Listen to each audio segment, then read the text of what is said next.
অন্তর্বর্তীকালীন নিরপেক্ষ সরকার সংবিধানের 106 ধারা অনুসারে শপথ নিয়েছে। নাম হয়েছে অন্তর্বর্তীকালীন সরকার। মেয়াদ লেখা নাই।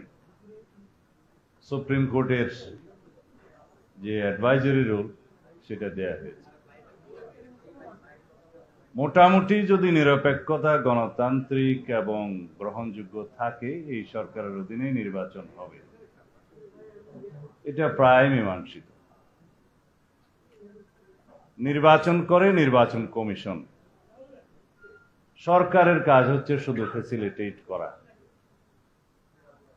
যেহেতু অতীতে নির্দলীয় নিরপেক্ষ তত্ত্বাবধায়ক সরকারের বিধানটা বিলুপ্ত করা হয় 2011 সালে,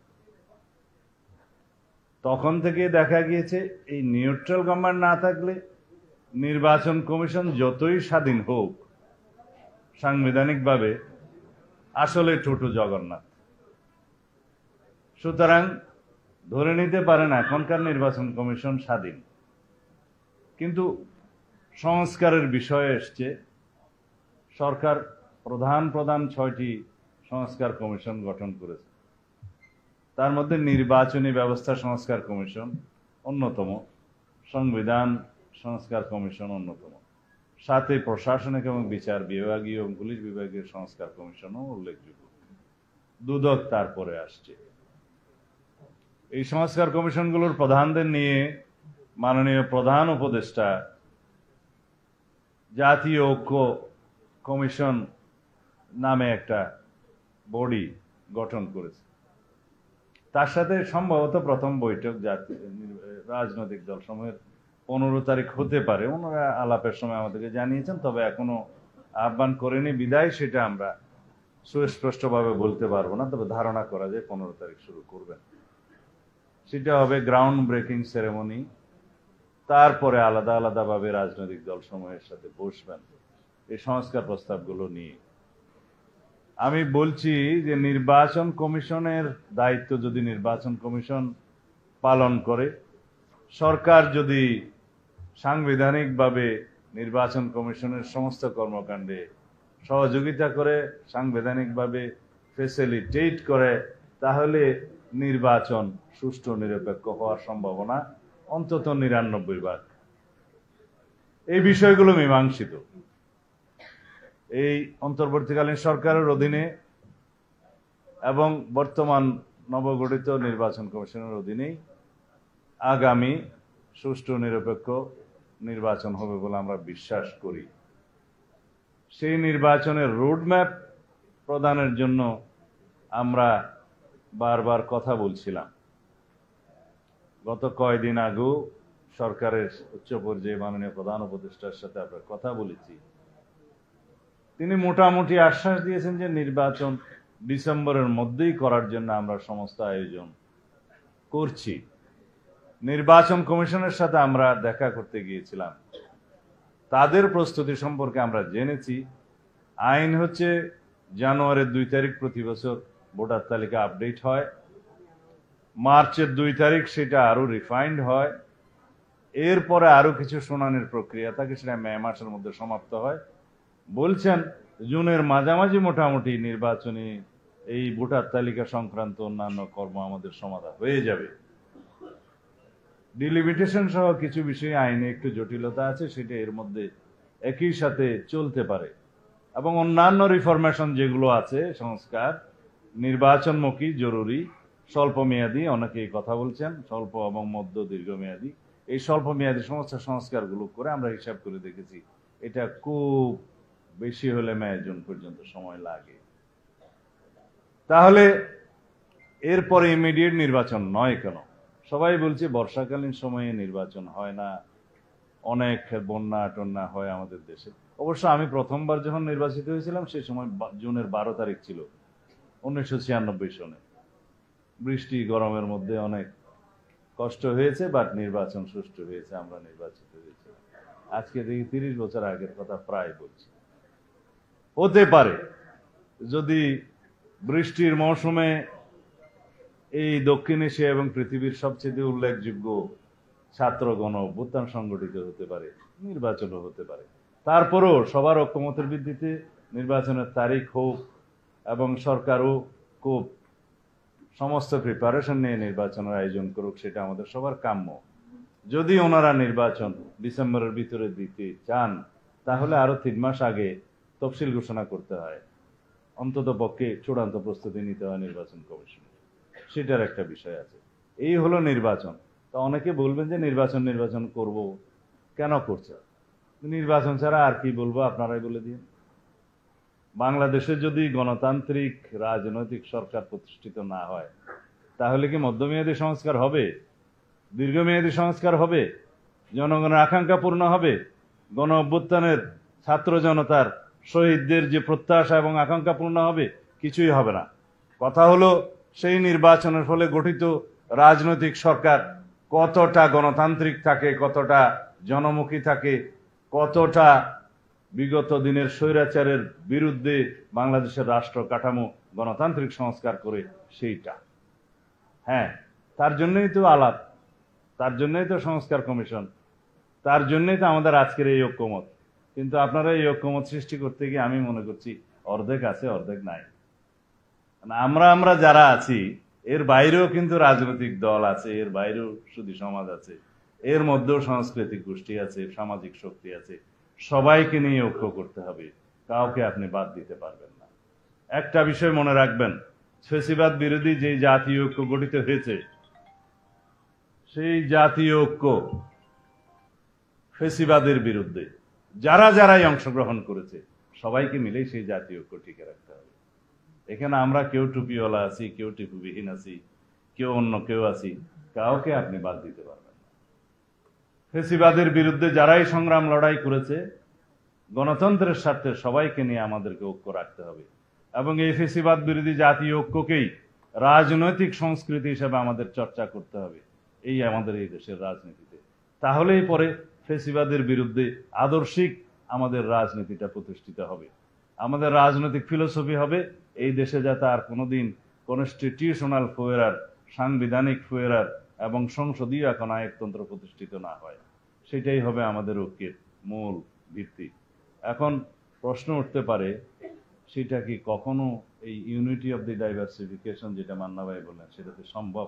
আসলে এটাই বিউটি, যে কোনো দেশে একটি জাতিগোষ্ঠী থাকে না, একটি গোত্র থাকে না, একটি ধর্ম থাকে না, একটি কালচারের লোক থাকে না, একই খাদ্যাভ্যাসের লোক থাকে না, একই জলবায়ু বা আবহাওয়ার লোক থাকে না। বাট আমাদের এই দেশটা অনেকটা হোমোজেনিয়াস। আমরা একই ভাষায় কথা বলি, প্রায় দেখতে সবাই একই রকম, যদিও বৈচিত্র্য আছে, এবং আমাদের ম্যাক্সিমাম মানুষের ধর্ম আচারও প্রায় একই রকম। 10% বাদ দিলে, যাদের মধ্যে হয়তো বিভিন্ন সংখ্যা আছে, 2%, 8% আছে। কিন্তু এই দেশে সবসময় সম্প্রীতি বজায় ছিল।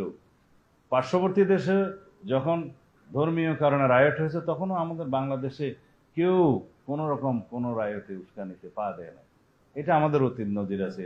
1992 সালে যখন পার্শ্ববর্তী দেশে বাবরি মসজিদ ভাঙা হয়, আমাদের দেশ, তখন আমরা সরকারে ছিলাম, একটি ফুলের টোকাও কোথাও পড়েনি। আমরা সেই সম্প্রীতি বজায় রেখেছি। বাংলাদেশের মানুষ অত্যন্ত সাম্প্রদায়িক সম্প্রীতির সাথে বসবাস করার নজির হাজার বছরের এই ভূমিতে। যাই হোক, যেহেতু এখানে মাল্টিপ্লিসিটি আছে, যেখানে বহু রঙের মিশ্রণ আছে, আমাদের এখানে এটাই আমাদের ঐতিহ্য। বাট আমাদের মধ্যে হোমোজেনিয়াস চরিত্র আছে, প্রাকৃতিক কারণে, আমাদের ভাষাগত কারণে, আমাদের বিভিন্ন আচার অনুষ্ঠানের কারণে, কালচারের কারণে। সুতরাং আমরা একটি জাতিগোষ্ঠীর মতোই কিন্তু ঐক্যবদ্ধভাবে বসবাস করে আছি এবং করে থাকবো ইনশাআল্লাহ। তো এখানে সংবিধানের বিভিন্ন ধারায় আমি দেখেছি, আজকে প্রফেসর আলী রিয়াজ সাহেব আমাকে 1000 পৃষ্ঠার 5টা ভলিউম পাঠিয়েছে। তার মধ্যে প্রথম খণ্ডের ওজন বা সংখ্যা হচ্ছে 144 পৃষ্ঠা। এর মধ্যে সেই প্রস্তাবগুলোতে আমি যেগুলো দেখেছি, আমাদের এই যে ছাত্র ভাইরা যেসব বলছে যে 24 এবং 71, এত বেশি কন্ট্রাডিকশন ওখানে নাই। কেননা 1971-এর যে ইতিহাস, বাংলাদেশের যে অহংকার, যে স্বাধীনতার লড়াই, এটা অবশ্যই আলাদা। তার সাথে 24কে মিলানো যাবে না, এটা হচ্ছে অনেকের কথা। কিন্তু 24-কে কোথাও না কোথাও ধারণ করতে হবে, এটা হচ্ছে আপনাদের কথা। এখানে তো দ্বিমত কেউ করছে না, কিন্তু 71-এর সাথে কম্পেয়ার করা বোধহয় ঠিক হবে না একই প্যারায়। আপনারা এখানে যদি কনস্টিটিউশনাল ক্রাইসিসে বা লেজিটিমেসিতে কেউ যদি ভোগে, সরকার মানা করব, ভোগার দরকার নেই।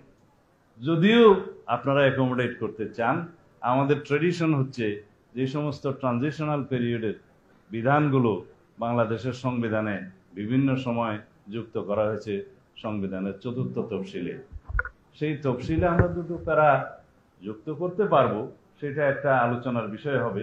এবং লেজিটিমেসি ক্রাইসিস এই গভর্নমেন্টের কখনো নেই, তারপরও এটা হচ্ছে মোট রক্ষা কবচের জন্য তারা চাচ্ছেন, করা যাবে।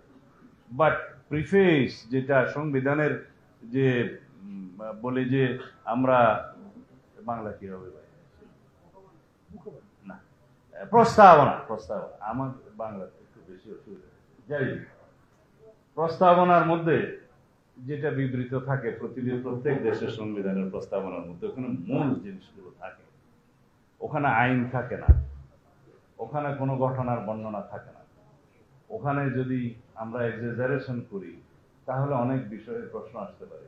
মূলনীতি থাকবে হয়তো অনুচ্ছেদ 4-5 এর মধ্যে, অন্যান্য বিষয়ভাবে থাকবে, লেজিটিমেসি থাকবে সংবিধানের তফসিলগুলোর মধ্যে, অ্যাকোমোডেট করা যাবে, আলোচনার বিষয়, এটা অনেক বেশি আলোচনা করতে হবে। যাই হোক, আমি এর বেশি বলবো না, কিছু বিষয়ে ঐক্যমত হয়েই আছে। আপনি যে মানে এটা কি জাতীয় রাজনৈতিক সংকটে রাজনৈতিক ঐক্যমতের বিকল্প নেই, আমি তো এখানে সংকট দেখছি না। আপনি আমাদের আজকে চা খেতে ডেকে দাওয়াত করিয়েছেন, আপনাকে ধন্যবাদ। কিন্তু যে সংকট আমি দেখছি না, সেই সংকট দেখা যেতে পারে সামনে, সেই জন্য আপনি অগ্রিম পদক্ষেপ নিয়েছেন। বাট সবাইকে অন্তর্ভুক্ত করতে পারলে এটা ভালো হতো। আপনারা একটা inclusive discussion in between all the stakeholders, political parties and social powers. আমি আগেই বলেছি যে আমার কিছু মাঝে মধ্যে বাংলার বাইরে আসবে, আপনারা আমাকে ক্ষমা করবেন, কারণ আমি 10 বছর বাইরে থাকার কারণে ও বাংলা ছাড়া বাকিটা চর্চা হয়েছে, সেই জন্য একটু অসুবিধা হয়ে যায় আর কি। আশা করি ক্ষমা সুন্দর দৃষ্টিতে দেখবেন। যাই হোক, সেটার সংকট সামনে হতে পারে এই আন্দাজে আমরা বয়ান করছি আর কি। যাই হোক, আমার মনে হয় উদ্যোগটা খুবই মহৎ। যদি আমরা রাজনৈতিক ঐক্যটা দূরে রাখতে পারি, এটাকে শক্তিতে রাখতে পারি, যে ফেসিবাদ বিরোধী জাতীয় ঐক্য গঠিত হয়েছে সেটাকে যদি রাজনৈতিক সংস্কৃতি হিসেবে রাখতে পারি, আমার বড় বোন যে বয়ানটা প্রথমে দিয়েছিলেন সেটাতে আমরা এক জায়গায় আসতে পারবো। কারণ পৃথিবীর বহু বিপ্লব হাতছাড়া হয়ে গেছে পরবর্তীতে নিজেদের মধ্যে অনৈক্যের কারণে, জাতীয় বিভক্তির কারণে। মিশরে হয়েছে, তিউনিসিয়া হয়নি, অন্য দেশে হয়েছে, আরেক দেশে হয়নি। আমাদের এখানে যে ব্যাহত হয়ে যাবে না তার কোনো সম্ভাবনা কি আছে? যেহেতু পতিত স্বৈরাচার প্রচুর পুঁজি নিয়ে একটি দেশে বসে আছে, অপারেট করছে, ভাষণ দিচ্ছে, আমাদের এই যে ইয়াং ছেলেপিলেরা রিয়াক্ট করছে, আমি মনে করি রিয়াকশনের দরকার ছিল না। সেহেতু তার একটা তৎপরতা থাকবে বাংলাদেশের মধ্যে আমাদের মধ্যে অনৈক্য সৃষ্টি করা, তার একটা তৎপরতা থাকবে বাংলাদেশের মধ্যে অস্থিরতা সৃষ্টি করা, এবং সেটার ফায়দা তারা নেয়। এইটুকু আমরা বুঝলেই হবে, এইটুকু বুঝলে আমাদের মধ্যে ঐক্য হবে। তাদের চাহিদা আছে জুলাই ঘোষণাপত্র, না ডিক্লারেশন, জুলাই ডিক্লারেশন। আমরা তো বলেছি এটা একটা পলিটিক্যাল ডিক্লারেশন, পলিটিক্যাল পাওয়ার ঐতিহাসিক দলিল হবে সামনে, কিন্তু সেটা নিয়ে হঠাৎ করে নিজেরা 5.5 মাস 6 মাস পরে এত অস্থিরতা তো দরকার ছিল না, আলাপ করা যেত। এখন সেটার মধ্য দিয়ে আমরা একটা ইউনিটিকে আমরা বন্ডিং এর মধ্যে নিয়ে আসতে পারবো, সেটা ঠিক আছে। আজকে আমার সাথে বুঝতে গেছে এই জুলাই ঘোষণাপত্র। যাই হোক, আমরা সবাইকে একসাথে ঐক্যবদ্ধ করে এই ঘোষণাপত্রের শরিক মালিকানা দিতে চেয়েছি, যাতে অনৈক্যের কোনো সৃষ্টি না হয়, এটার কৃতিত্ব যাতে কোনো একটা অংশ না নেয়।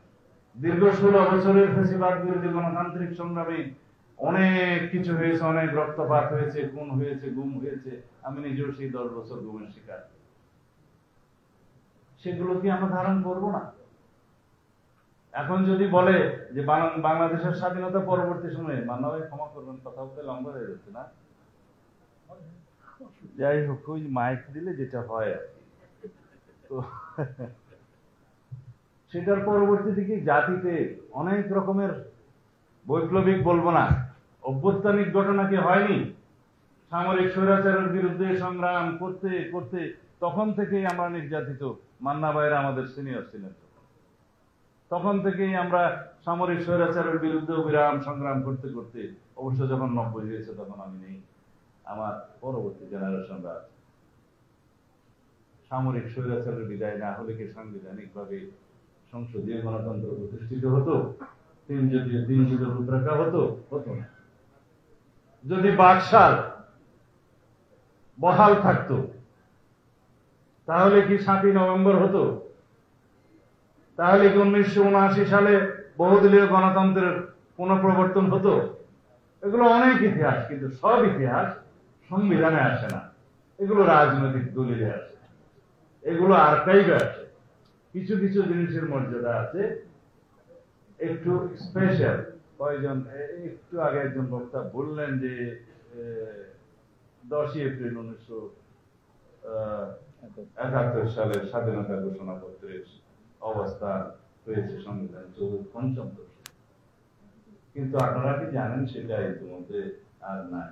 সেটা 5ম সংশোধনের রায়ের মধ্য দিয়ে এবং এই সংবিধানের সংস্কার কমিশন রিপোর্টের মধ্য দিয়ে সেটা 5ম, 6ষ্ঠ এবং 7ম বিলুপ্ত করার একটা সুপারিশ এসেছে।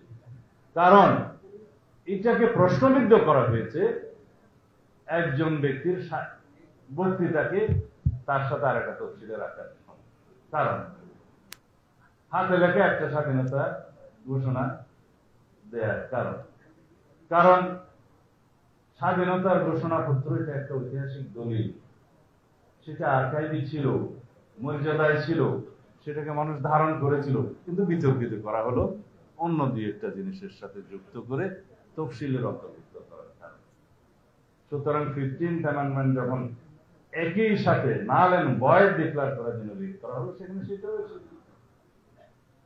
এখন সংস্কার কমিশনের রিপোর্টে প্রায় সব স্টেক হোল্ডার 15th অ্যামেন্ডমেন্টের সমস্ত বিষয়গুলো যেহেতু বাতিল চেয়েছে, তারাও সেটা রেকমেন্ড, আমি পড়েছি ইতিমধ্যে, তারাও সুপারিশ করেছে।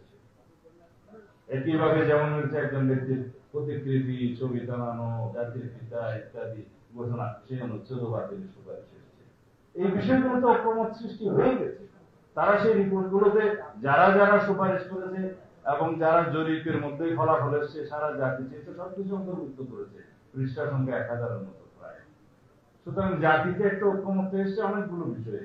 যে বিষয়গুলো আমাদের এখন ঐক্যমত্য আসে নাই, সেগুলো নিয়ে আলোচনা করে অনেকগুলো বিষয়তে গ্রেটার কনসেনসাস সৃষ্টি করতে হবে এবং সেগুলো বাস্তবায়ন করতে হবে স্বল্প, মধ্য এবং দীর্ঘমেয়াদে। এবং সেজন্য অবশ্যই দরকার একটি নির্বাচন এবং নির্বাচিত সংসদে সেটা আলোচনার মধ্য দিয়ে সংবিধানে সেগুলো সংশোধিত হতে পারে। আরেকটি বিষয় মীমাংসিত, আমরা এখন সংবিধান পুনর্লিখনের মধ্যে আর কেউ নাই, সেই কথা এখন আর কেউ বলছে না। বলছে যত বেশি সংশোধনের প্রয়োজন সংশোধনী আনুন, সেটাতে আসছে। এখন আর সেকেন্ড রিপাবলিকের মধ্যে কেউ নেই, সবাই বুঝে এসছে যে এই রিপাবলিককেই আপনারা সংস্কার করুন, এই রিপাবলিককে যত বেশি রাষ্ট্র কাঠামোর গণতান্ত্রিক সংস্কার সাধন করা প্রয়োজন হবে সেটা করুন অর্থনীতি মুক্তির লক্ষ্যে, সেটাতে আসুন। সুতরাং অধিক বিতর্ক না করে কম বিতর্কের মধ্য দিয়ে, অধিক আলোচনার মধ্য দিয়ে আমরা একটি বৈষম্যহীন সামনে